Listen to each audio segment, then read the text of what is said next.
आज जो टॉपिक हम करने जा रहे हैं वो है क्लास 11th कंप्यूटर साइंस का पाइथन का प्रैक्टिकल 4। प्रैक्टिकल है हमारा given two integer x and n compute x raise to power n।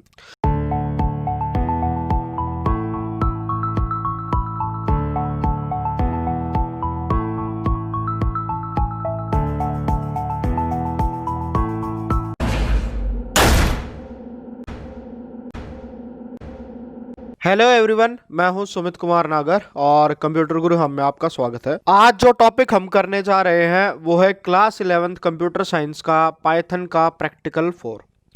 Practical है हमारा given two integer x and n compute x raise to power n।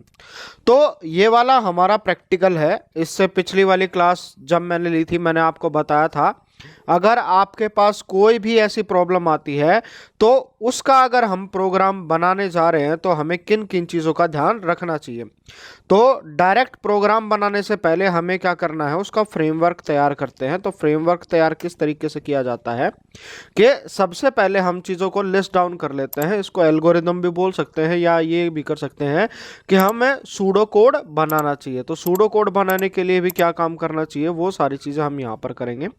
तो सबसे पहले हम अब क्या कर लेते हैं, अपनी एक प्रॉब्लम को स्टेट कर लेते हैं कि हमारी जो प्रॉब्लम है वो प्रॉब्लम हमें क्या कहती है कि जो हमारे पास दो नंबर है और उसके ऊपर हमें काम करना है। तो अब भाई जो सबसे पहली चीज़ आ गई हमें कि given two integer x and n compute x raise to power n। तो जैसा कि ये दे रहा है, बता रहा है हमें गिवन टू इंटीजर्स, यानी कि वो पहले से प्रोग्राम में दिए हुए भी हो सकते हैं या आप अपनी तरफ से भी बना सकते हैं। तो इसके लिए हम बेस्ट प्रैक्टिस करते हैं कि गिवन के लिए तो हम प्रोग्राम छोड़ देते हैं। हम ये करते हैं कि ये दो इंटीजर भी हम यूज़र से इनपुट ले लेते हैं। तो यहाँ पर जो हमारा सबसे पहला प्रोग्राम में जो लाइन होगी वो क्या होगा, वो हमें क्या कराना पड़ेगा, इनपुट x एंड n। तो दो इंटीजर जो है हमें x और n इनपुट कराने पड़ेंगे। फिर हमें जो फाइनल में कैलकुलेट करना है, हमें जो वो कैलकुलेट करना हमें x raise to power n। अब जो मेन कंसेप्ट है, जो पूरा का पूरा प्रोग्राम हमें करना है वो है x raise to power n के ऊपर है। तो इस प्रोग्राम को करने के लिए हमारे पास अलग अलग तरीके हो सकते हैं। जैसे कि हमने अभी प्रोग्रामिंग की थी तो जो सबसे पहला तरीका हमने सीखा था किसी भी चीज़ को निकालने के लिए, अगर मैं उसको बोलूं मेथड 1, तो मेथड 1 हमें क्या कह रहा था, हमारे पास एक ऑपरेटर होता था जिसको हम पावर ऑपरेटर कहते थे और उसमें हम क्या कर देते थे, दो चीज़ें यूज़ करते थे, स्टार स्टार, यानी कि किसी भी चीज़ को दो बार अगर मैं मल्टीप्लाई कर देता हूँ तो हमारी पावर कैलकुलेट हो जाती है। तो उसके अकॉर्डिंगली हम क्या कर सकते हैं, हम कोई भी अगर आंसर हमें निकालना है तो आंसर में हम क्या कर सकते हैं कि डायरेक्टली यही कैलकुलेट कर लेते हैं x raise to power n। तो डायरेक्ट अगर हम ये कैलकुलेट कर लेंगे और उसके बाद हमारा काम क्या बच जाएगा, उसके बाद हमारा काम बच जाएगा, जो थर्ड स्टेप होगा वो होगा प्रिंट कराना आउटपुट को, प्रिंट आउटपुट। तो ये हो गया एक मेथड। इस मेथड से क्वेश्चन करेंगे तो इस प्रोग्राम का एक सॉल्यूशन तो है वो ये भी निकलता है। तो इसको बहुत आसान से हो जाएगा। इसको हम एक अलग कैटेगरीज में डाल देते हैं फिलहाल पहले। तो ये हमारा हो गया एक मेथड। अगर इसको चीज़ों को कंसल्ट करूं, इसी चीज़ को करने का दूसरा तरीका भी क्या रहेगा, दूसरे तरीके में भी हमें क्या करना है, हमें ये वाली चीज़ें तो यूं क्यों चाहिए, तो हम दूसरा मेथड जो है उसमें भी ये चीज़ें कर लेते हैं। जो मेन चीज़ हमारे डिफ़र करेगी वो डिफ़र करेगी कि हम मेथड क्या लगा रहे हैं। अब अगर मैं मेथड 2 की बात करूं तो 2 में हम क्या कर सकते हैं, किसी भी प्रोग्राम की पावर अगर मैं लिखता हूं कि 2 की पावर, जैसे पावर के लिए हम ये सिंबल यूज कर लेते हैं इज इक्वल टू 3, तो वो बराबर होता है 2 मल्टीप्लाई बाय 2 मल्टीप्लाई बाय 2। यानी कि जो भी नंबर होगा उसको कितनी बार उसी से मल्टीप्लाई करके हम क्या कर सकते हैं, एक जो इस क्वेश्चन का आंसर है उसको इस तरीके से भी निकाल सकते हैं। तो उसके लिए हमें क्या करना पड़ेगा, यही काम जैसे हमने एक बार मल्टीप्लाई किया, फिर 2 बार मल्टीप्लाई किया, फिर 3 बार मल्टीप्लाई किया, तो उसके लिए हमें क्या ज़रूरत पड़ेगी, उसके लिए ज़रूरत पड़ेगी हमें एक मेथड की जिसको हम जानते हैं फॉर लूप के बारे में। अब लूपिंग अगर मुझे करनी है, यानी कि एक प्रोग्राम की बार बार रिपीटेशन चाहिए, तो फॉर लूप भी यूज कर सकता हूं मैं, या व्हाइल लूप भी यूज कर सकता हूं। तो उसके लिए अगर मैं इसी तरीके से अगर मेथड करना चाहूं तो हम क्या कर सकते हैं, हम यूज कर सकते हैं निकालने के लिए जो मेन था उसके लिए निकाल सकते हैं फॉर, जैसे कोई भी आइटरेटिव वेरिएबल ले लेता हूं, आई इन रेंज और यहाँ पर n कर देते हैं। और हमें क्या करना होगा, हमें जो है सिंपल सी एक चीज़ कैलकुलेट करनी है कि आंसर, तो हम यहाँ पर क्या लिख सकते हैं, आंसर इज इक्वल टू, और वो क्या करेगा, जो x है उसको हम किससे मल्टीप्लाई बाय कर देते हैं, आंसर से। तो यहाँ पर होगा क्या, और यहाँ मैं ले लेता हूँ, जैसे आंसर को हम शुरू में इनिशियलाइज करा देते हैं कि आंसर इक्वल्स टू 1। तो यहाँ पर अगर मैं वही कर लेता हूँ और यहाँ पर जैसे यही कर लेते हैं, तो आंसर 1 इज इक्वल टू, तो आंसर में क्या था पहले 1 इज इक्वल टू, अगर यही वाली पावर कैलकुलेट करूँ मैं 2 मल्टीप्लाई बाय 1, तो 2 इसके अंदर आ जाएगा। फिर उसके बाद नेक्स्ट जो आएगा वो भी क्या करेगा कि x is equal to 2 multiply by answer, तो पहले आंसर में 1 था, फिर उसके बाद 2 था, तो इसमें वैल्यू क्या आ जाएगी, 2 आ जाएगी। फिर उसके बाद अगर अगली बार वही वाली बात करूंगा, आंसर इज इक्वल टू, तो यहाँ पर मैं वही कैलकुलेट करूंगा, आंसर इज इक्वल टू, जैसे आंसर में वैल्यू 2 मल्टीप्लाई बाय 2, तो 4 आ जाएगा। तो इस तरीके से हमारा जो है वो प्रोग्राम जो है, एक मेथड इस तरीके से भी हमारा सॉल्व हो सकता है। इसके अंदर जो हमें खास बात ध्यान देनी है, अगर मान लो अगर किसी की पावर अगर मैं 0 इनिशियलाइज करवा देता हूं, यानी कि अगर मैं n की वैल्यू जो है वो 0 कर देता हूं, तो हमें क्या करना पड़ेगा, तो हमें थोड़ा सा इसमें चेंज करना पड़ेगा। और वो चेंज कैसे करेंगे, हम यहाँ पर जो है एक इफ पार्ट यूज कर लेंगे, जैसे इफ, और उसके अंदर मैं कोशिश करूंगा कि इफ n इक्वल्स टू 0, अगर n की वैल्यू जो है वो 0 आ जाती है, तो डायरेक्ट हम यहाँ पर क्या करवा देंगे, हम यहाँ पर कर देंगे कि प्रिंट, और उसमें मैं क्या दे सकता हूँ, जैसे आंसर इक्वल्स टू 1, तो वो डायरेक्ट आ जाएगा। और जो 4 वाला पार्ट है इसको हम किस में डाल देंगे, हम इसको डाल देंगे यहाँ पर एल्स पार्ट में। तो जैसे ही एल्स पार्ट कैलकुलेट होगा, तो उस तरीके से हमारे जो हैं वो हर एक प्रॉब्लम का सॉल्यूशन जो है वो एक तरीके से निकाल सकते हैं। तो ये वाला अगर इसको मैं कैटेगराइज करूं, तो ये हमारा क्या हो गया, ये हमारा हो गया मेथड 2। फिर उसके साथ साथ जो हमने एक और काम किया था, उसके अंदर हमने किसके ऊपर काम किया था, जब रिसेंटली हमने बात की थी, जब हमने मॉड्यूल पढ़े थे कि इंपोर्ट फंक्शन क्या होते हैं, उसके अंदर हमने बात की थी। और तीसरे मेथड की अगर बात करूं मैं, तो हमारा था वो था इंपोर्ट मैथ मॉड्यूल का।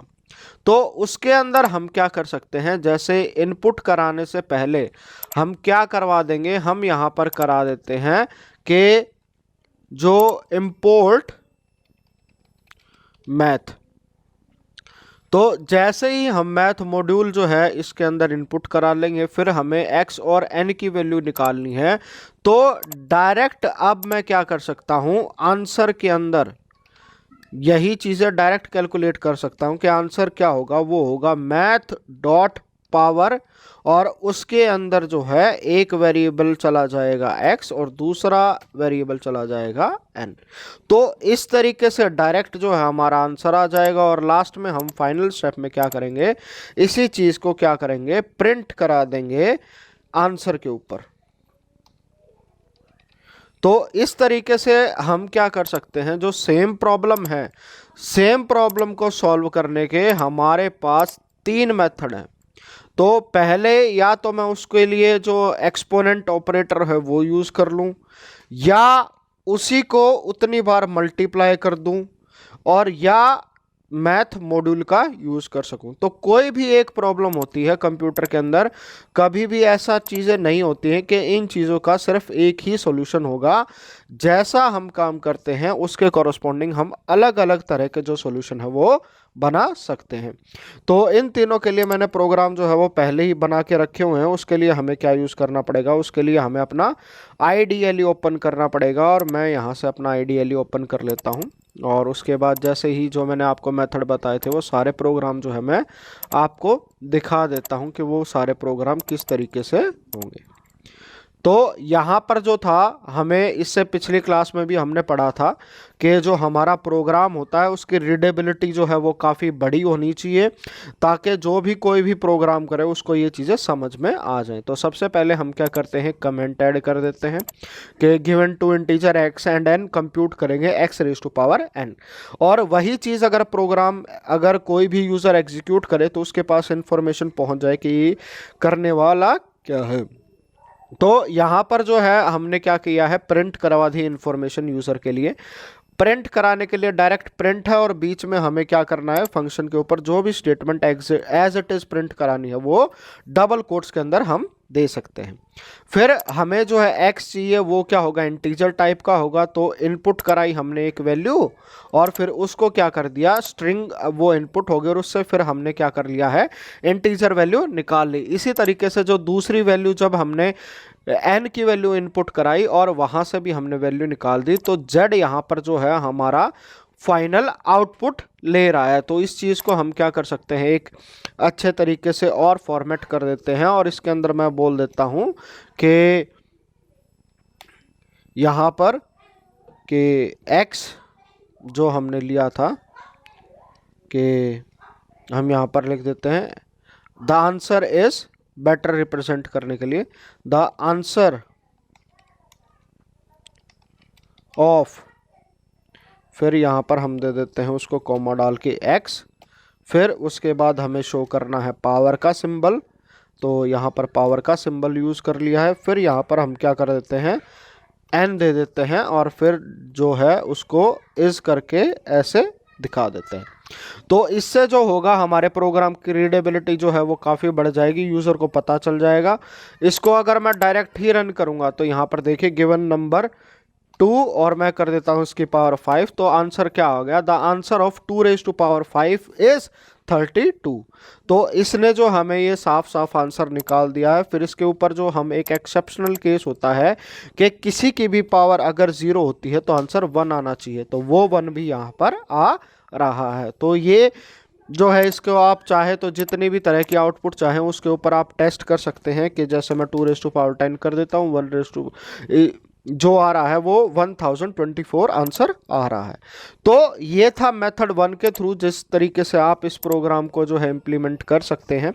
फिर दूसरा मेथड जो है हम आपको मैं दिखा देता हूँ। जो दूसरा मेथड था जिसके अंदर मैंने आपको बात की थी कि हम सेम चीज़ को क्या कर सकते हैं, एक वैल्यू ले लेते हैं जो आंसर बनेगा, और फिर उसी के ऊपर जो कैलकुलेशन करनी है वो करनी है मल्टीपल, एक चीज़ को बार बार मल्टीप्लाई करके। तो यहाँ पर हमने क्या कर रखा है, यहाँ पर हमने सबसे पहले सेम चीज़ें जो है वो रिपीट होंगी, यहाँ तक जो प्रोग्राम आपका सेम रहेगा। जो मेन डिफरेंस आता है वो आता है कि आप अपने जो कैलकुलेशन है उनको किस तरीके से करते हैं। तो यहाँ पर जो है मैंने स्टार्टिंग में s की वैल्यू है उसमें 1 वैल्यू असाइन कर दी है, जिससे अगर 0 वाला केस आ जाए तो डायरेक्ट आंसर 1 कैलकुलेट हो जाए। और यहाँ पर मैंने चेक कर लिया है if n is equal to 0, हमें पता है कि इफ़ के बाद कंपाउंड स्टेटमेंट है तो कॉलन आएगा ही, और साथ में प्रिंट भी हमने यही कर दिया है answer of x raise to power n is s। तो यहाँ पर जो है वो डायरेक्ट वैल्यू प्रिंट हो जाएगी। तो जैसे ही n की वैल्यू 0 होगी वो इस वाले पार्ट में आएगा, एल्स वाले पार्ट में नहीं आएगा। तो इसका मतलब है तो ये स्टेटमेंट जो हमारी एक बार ही एग्जीक्यूट होगी। फिर हमने क्या कर रखा है, for i in range n, तो जो भी रेंज n होगा तो उतनी बार हमारा लूप चलेगा। और यहाँ पर हमने क्या कर दिया है, s is equal to x multiply by x, तो वो चीज़ बार बार मल्टीप्लाई होती रहेगी और सेम आंसर जो हमारा कैलकुलेट हो जाएगा। तो इसको अगर मैं रन करके दिखा देते हैं तो हम सारे केस कर लेते हैं, जैसे वही कर लेते हैं। मैं 3 रेज टू पावर यहाँ पर 4 कैलकुलेट करता हूँ तो उसने हमें दे दिया है 3 raise to power 4 is equal to 81। और इसी चीज़ को अगर मैं 0 के साथ कैलकुलेट करूँ, क्योंकि एक आंसर में हमने स्पेसिफिकली केस बना रखा है 0 का, तो वो केस भी हमारा यहाँ पर शो हो रहा है। फिर उसके बाद बात करते हैं अगर हम तीसरे क्वेश्चन की, तो तीसरा जो मेथड हमने डिस्कस कर रखा था उसी के अंदर हमने क्या कर रखा था, इंपोर्ट करना है मैथ मॉड्यूल को। उसके लिए हमें कुछ नहीं रखना है, इंपोर्ट लिखना है, मैथ लिखना है। फिर उसके बाद जो हमारी प्रिंट वाली स्टेटमेंट थी, यूजर के पास जो इंफॉर्मेशन जाएगी, बेस नंबर कैसे आएगा, एक्सपोनेंट कैसे आएगा, वो सेम चीज रहेगी। जो बेसिक डिफरेंस पड़ेगा वो आपकी कैलकुलेशन का पड़ेगा कि आप किस तरीके से कैलकुलेट कर रहे हो। इवन जो हमारी आंसर वाली स्टेटमेंट है वो भी तीनों प्रोग्राम में सेम है। तो यहां पर हमने जो है डायरेक्ट कैलकुलेट कर लिया है s is equal to math dot जो आपका मैथमेटिक मॉड्यूल है, फिर उसके बाद उसका फंक्शन का नेम और जो आर्ग्यूमेंट की वैल्यू हमें डालनी है वो यहां पर आ जाती है। फिर उसमें हमने वैल्यू डाली है x, फिर जो उसकी पावर निकालनी है वो है n। तो इस तरीके से हमारा जो है ये सिंपल सा प्रोग्राम जो है वो अच्छे से बन गया है। अगर इसी चीज़ को अगर मैं रन करके दिखा देता हूँ, फिर वही बात चेक करते हैं कि 3 रेज टू पावर अगर मैं 4 चेक करता हूँ तो आंसर इज 18। और फिर इसी चीज़ को अगर मैं 0 के लिए स्पेसिफिकली रन करके देखूंगा तो अगर मैं करता हूँ 3 रेज टू पावर 0, वो वैल्यू जो है उसने 1 दिखा दी है। यहाँ पर जो है आंसर जो है फ्लोट में आ रहा है, तो अगर स्पेसिफिकली चाहिए तो हम इसको इंट में भी कन्वर्ट कर सकते हैं। तो इस तरीके से हमने देखा कि अगर मेरे पास को ये प्रैक्टिकल हमें करना था, given two integer x and n compute x raise to power n, तो यही चीज़ हमने सीखी है कि प्रोग्रामिंग में कोई भी एक ऐसा रूल नहीं होता है कि एक प्रोग्राम है और वो एक प्रोग्राम इसी तरीके से होगा। आप अलग अलग मेथड ट्राई कर सकते हैं, अलग अलग ट्रिक ट्राई कर सकते हैं, डिपेंड करेगा कि आपने उसके ऊपर सोचा कैसे है और वो ट्रिक कैसे लगाई है, कौन सा मेथड आप यूज़ कर रहे हैं। तो आई होप आपका कंसेप्ट क्लियर हुआ होगा और आपको तीनों मेथड समझ में आए होंगे। अगर इसके अंदर अगर आपका कोई भी डाउट रहता है तो श्योरली आप कमेंट कीजिए और मुझे बताइए कि कौन सा स्पेसिफिक पॉइंट था जो आपको समझ में नहीं आया है। और अगर आपको वीडियो अच्छी लगी है तो चैनल को सब्सक्राइब ज़रूर कीजिएगा और साथ में बेल आइकन ज़रूर प्रेस कर दीजिएगा, ताकि जो भी मैं अगली वीडियो बनाऊं, अगला कोई भी टॉपिक एक्सप्लेन करूं, तो सबसे पहले आपके पास उसकी नोटिफिकेशन पहुंच जाए। तो आई होप आपको वीडियो अच्छी लगी होगी, तो लाइक बटन ज़रूर प्रेस कीजिएगा। और आज की वीडियो में इतना ही। Thank you all, thank you for watching.